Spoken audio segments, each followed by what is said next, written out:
នៅវេលាម៉ោង4ព្រឹកពេកមិនស្រួលខ្លួនតែបន្តដល់ម៉ោង6រងាខ្លាំងដល់10ព្រួយខ្ញុំលុកដល់ម៉ោង10ស្វាងងុយស្រុកមីមួយកញ្ចប់ចាំមើលឲ្យមីរីកទូរទស្សន៍ពោះទាំងឡាយចុចគ្រប់ហូបហើយមិនសន្ទុះហូបទូរទស្សន៍ក៏មើលវិញបានដេកថាដេកនោះខ្ញុំសម្រេចដេកមុខរបស់ដេកប្រមុខដល់ម៉ោង5ម៉ែខ្ញុំខ្ជិលអត់ទាល់ដេកបន្តកំដររសៀលរាត្រីឃើញទូពលិនខ្មែរចាក់វ៉ាសាំងកាបៀឃើញលំបាកវត្តពធកម្ពុជាការជំងឺផ្ដាសាយបាត់ស្រីកាត់ពីក្រុមហ៊ុនអីដែលពូកែយកពីគេសុបមិនរវល់តែខ្នាយអេសេ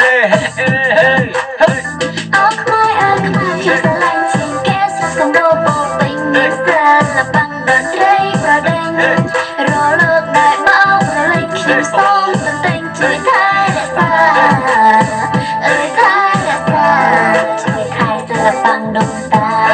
ជួយថែសិល្បៈដូនតា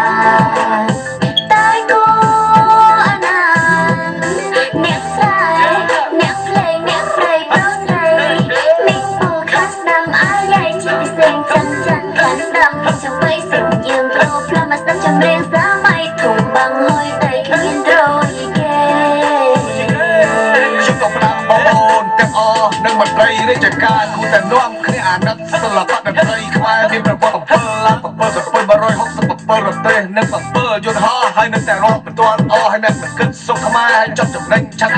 ដល់រំលឹកដល់ផ្លូវខ្លួនយកពីគេមកបលប្រើមុខរីកអតីតសមូលសម្បត្តិខ្មែរសាក់សូមមិនក៏ធ្វើអញ្ចឹងអូនមិនឃើញជំរៀងថ្មីរបស់អ្នកស្រីហឹមស៊ីវនណយវ៉ាណេតអ៊ីស៊ីធររងអាយ៉ៃបាត់យ៉ាងណូនតែបន្តិចស្ទាយថ្មីស៊ូស្ទាយខ្មែររលាយជួយចំនួនក្រោយបាត់អីហើយគិតមើលសិនមើលគិតសិន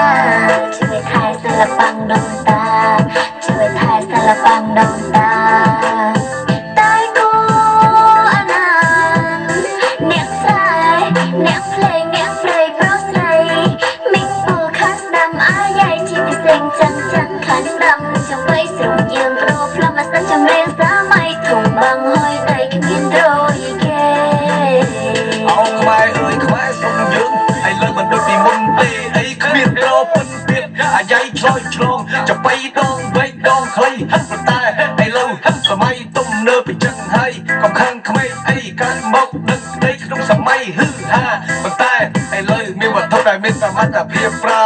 ជាងដុល្លារគឺជាការពិសាហើយភាពហឺហាហើយកុំច្រឡំចង្វាក់រ៉េបថ្មីនេះមិនមែនយកមកពីគេទេចង្វាក់ទាំងអស់សុទ្ធតែរបស់ខ្មែរណាជួយចាប់ទាំងអស់គ្នាជួយចាប់ទាំងអស់គ្នាចាប់អស់គ្នាហើយអរគុណបាទដល់ឃ្លាំងផងដែលគាត់បានធ្វើបទនេះអរគុណខ្មែរសប្បាយរាល់ទាំងអស់គ្នាអរគុណណាស់ពីចម្ងាយពូយ៉ាងជូនពូផងពូ